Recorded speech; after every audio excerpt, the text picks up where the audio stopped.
Hello and welcome to part number 4 of the Army Focus series. In this video I will go over 3 lists. I will go over the Fiefdoms, I will go over the Dead of Dunharrow, and I will go over Arnor. But before we get going, make sure as always to leave a comment, like the video, subscribe to the channel and hit the bell button as to not miss out on further comment. Now let's get cracking. At the height of Gondor's power, her rule stretched far across many realms of Middle-earth, from beyond Isengard to the west and the depths of Harad in the south. People knelt to the rule of Gondor and received the prosperity that came with her protection. Although the royal bloodline no longer sits upon the throne of Gondor's influence has been significantly reduced by war, there are promises that still swear fealty to it. These fiefdoms will answer Gondor's call for aid should it ever be needed. Greatest among the fiefdoms is the land of Dol Amroth, ruled over by Prince Imrahil.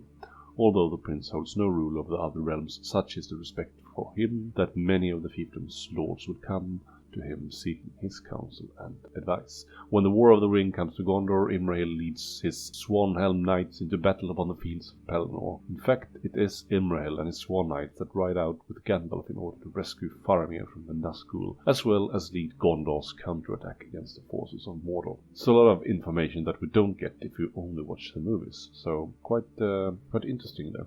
So, the armor composition is as follows. It may include Prince Imrahil of Dol Amroth, Forlong the Fat, which is an interesting character, Angbor the Fearless, Dwinhir, Captain of Dol Amroth, Knight of Dol Amroth, Men-at-Arms of Dol Amroth, Axemen of Lossarnach, Clansmen of Lamedon, and Blackroot Vale Archers. And the army bonus is as follows. For the White City, special rules marked with an asterisk affects all mod from this army list, not just the ones listed. And that is for sure a very great thing, as we will see here. And first up of the heroes here is indeed Prince Imrahil and his 140 points base. His fight 6, his defense 7, he has 3 attacks, 3 wounds, and 3 for his heroic stats. So quite a good model, although yeah, 140 points isn't all that cheap, but I do think he is worth every point there really. And he can take an armored horse and a lance, and you probably should do so. And he has a couple of special rules, the lineage of Numenoor. And that means that the range of his standfast is 12 rather than 6 inch, which obviously is not a bad thing. And then he has an asterisked one, it's called Dol Amroth for Gondor. Captains of Dol Amroth, Knights of Dol Amroth, and Men-at-Arms of Dol Amroth within 12 inch of Imrahil of Dol Amroth counts as being the range of a banner. And that also means that it affects all models, unless you break the alliance matrix if you go like yellow or red, but otherwise it affects everyone. Next up we do have Forlong the Fat, which is a strength 5 model, so it's pretty cool. He's 80 points, 2 attacks, 3 wounds, 5, and a 3/1/1 for his heroics. He can take a horse for 10 points, but it will have to be a sturdy horse to bear this stout man. He has the special rule marked with an asterisk, Lord of Lossarnach, which means Axemen of Lossarnach within 6 inch of him must reroll results of a 1 when rolling to wound during the fight phase. And yeah, that also affects everyone unless you break the alliance matrix there. Then we have the Angbor the Fearless, 65 points. He's 2 attacks, 2 wounds, 2/3/1 for his heroics. He has a broadsword, a 2-handed sword. Additionally, if a model that's fighting with the broadsword scores a natural 6 in the duel roll, they do not apply the penalty for using 2-handed weapons. And when you have 2 attacks, it's a decent chance to do so. And he can do heroic strikes as well. He is fearless, and he has the asterisk special rule called Chief of Lamedon, Clansmen of Lamedon. Within 6 of him, gain the fearless special rule, but it also affects everyone unless you break the alliance. Then we have Dwinhir. He is a hero of valor for 4 fight, 2 attacks, 2 wounds, 2/1/1. So he has to peg down the other folk here. He's a mountain dweller. He has the special rules Go for the Eyes. When shooting, he can reroll failed wound rolls. Additionally, when shooting a monster, he causes D3 wounds rather than 1 wound, which is obviously quite good, but very situational. And he has the asterisked rule, Lord of the Blackroot Vale. It means that archers within him that didn't move during the move phase may reroll to hit during the shoot phase. But it's also asterisk, so very good. Then we have Captain of Dol Amroth, 65 points, 0 fortitude, as a captain should be. 7 defense, quite tanky there. 2 attacks, 2 wounds, 2/1/1. So he has the non-asterisk special rule, Pride of Dol Amroth, which means that the model with this special rule that is within 3 inches of Prince Imrahil adds +1 to their fight, so you'll have fight 6 if he is close to the prince. And then we have Knights of Dol Amroth for 11 points, and that does not include the horse, but they can upgrade to an armored horse for only 8 points. Yeah, and nothing special, only strength 3 models, and they also have that Pride of Dol Amroth special rule. And then we have the Men-at-Arms of Dol Amroth for 9 points. They can replace their pikes with a banner for 25 points. Nothing special there really. They also have the Pride of Dol Amroth with 5 defense, heavy armor and sword, or pike. Then we have the Axemen of Losarnach. They're pretty cool. The axes can be used as spear or two-handed weapons. Two-handed axes, sorry. Then we have the Kilted Warriors here, the Clansmen of Lamedon. Awesome looking models here, I think. They also have that broadsword, and they have the spiritual honor of Lamedon. If they are within 6 inches of Angbor the Fearless, they come to speed range of a banner. They have those Blackroot Vale archers for 8 points on a 3+ with a bow. Not too shabby. When benefiting from heroic shoot, they may reroll failed wound rolls when making shoot attacks. So that is it for the Fiefdoms.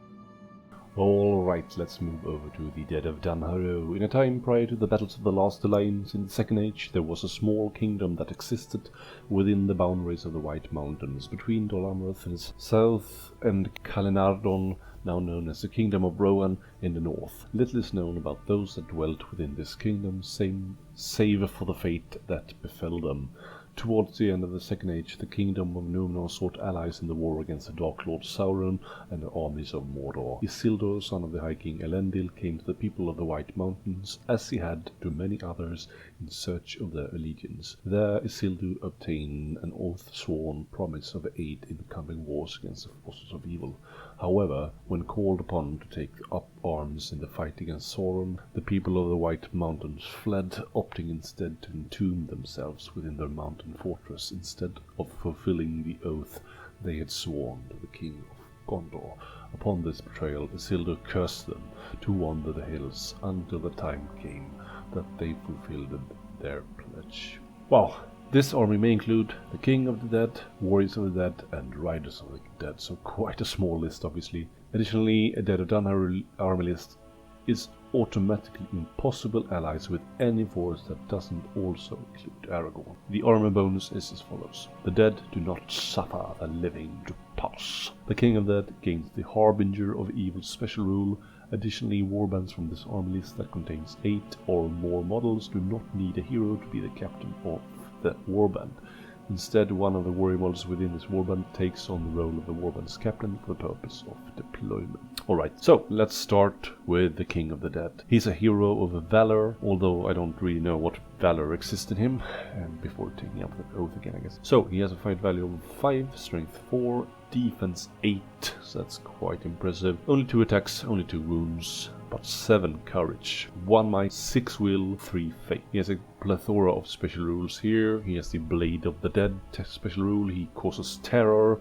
He has the Drain Soul ability, that means that any model that suffers a wound from the King of the Dead is automatically slain, regardless of how many wounds it has remaining. That is quite something. Hero models may prevent these wounds with fate, but even a single wound that isn't prevented means that they are slain. And anyway, the Dead of the Living is another special rule. It means that only warriors and riders of the dead may use the King of the Dead standfast and benefit from his heroic actions. And he has the Spectral Walk passive rule as well. A model with this special rule may move over water features as if they were open ground.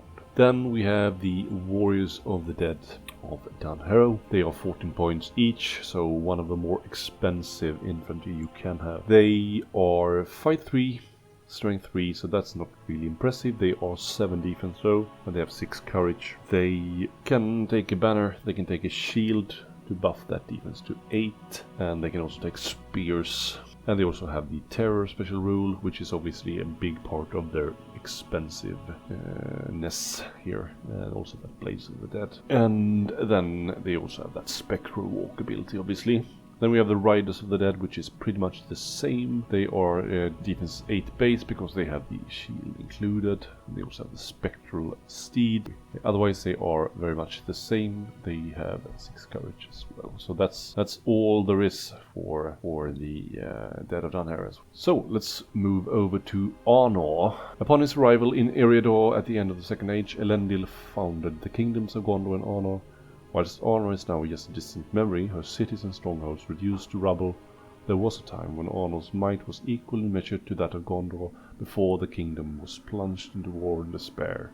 In the days of her glory, Arnor achieved the same nobility that still exists in Gondor. Heroic kings who descended from the line of Numenor rule of the lands and the towns and villages prospered under their protection. The evil that dwelt in the north was held at bay by Arnor's vast standing armies that defended her lands and her people.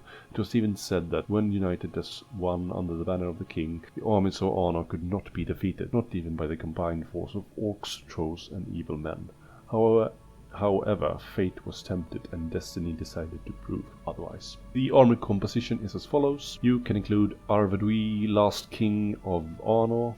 Might have gotten the pronunciation of that wrong, but anyway. Malbeth the Seer, Captains of Arnor, Warriors of Arnor, Rangers of Arnor, and Hobbit Archers. The profile for Hobbit Archers has already been explained in the second installment of the series. You can find them on page 22 in the Armies of the Lord of the Rings book. Then we have the army bonus. Protect the king. Friendly Arnor models automatically pass courage test while within 6 of Arvedui, last king of Arnor. So, first up we have then Arvedui.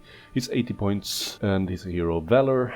He is fight 5, defense 6 with that armor and sword. 3 attacks, 2 wounds, 3, 2, 1. And he can do strike, strength and defense. And he has a special hatred for Angmar, and his standfast is 12 rather than 6 with the King of the North special rule. Then we have Malbeth the Seer, which is a hero of fortitude. He is armed with a staff. He has fight 3, strength 3, 1 attack, 2 wounds, 1, 2, 1. Gift of Foresight. Every time a friendly Arnor model within 6 of him suffers a wound, you roll d6 and 5 plus the wound has been prevented, exactly as if a point of fate has been expended. Then we have the Captains of Arnor for 55 points. They fight 5, strength 4, 2 attacks, 2 wounds, 2, 1, 1. And they can swap their shield for bow for free, but then they lose that 7 defense and will only be 6 defense obviously. Then we have Warriors for 8 points. There is nothing special. They are fight 4, strength 3, 2 courage. That's not really all that great. They can also swap a spear and a shield for a banner, and all the models here have the hatred for Angmar except for Malbeth, I guess. And then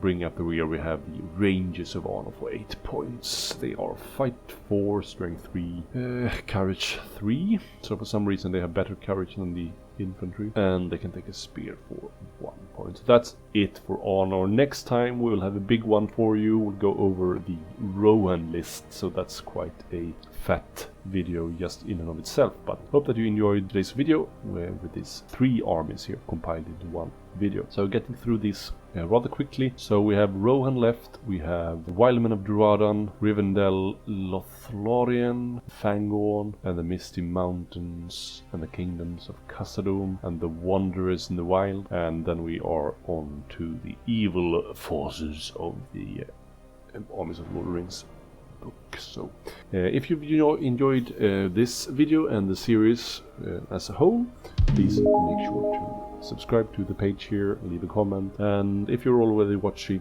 the video, make sure to like it as well. All of that stuff helps me out massively. So without further ado, take care.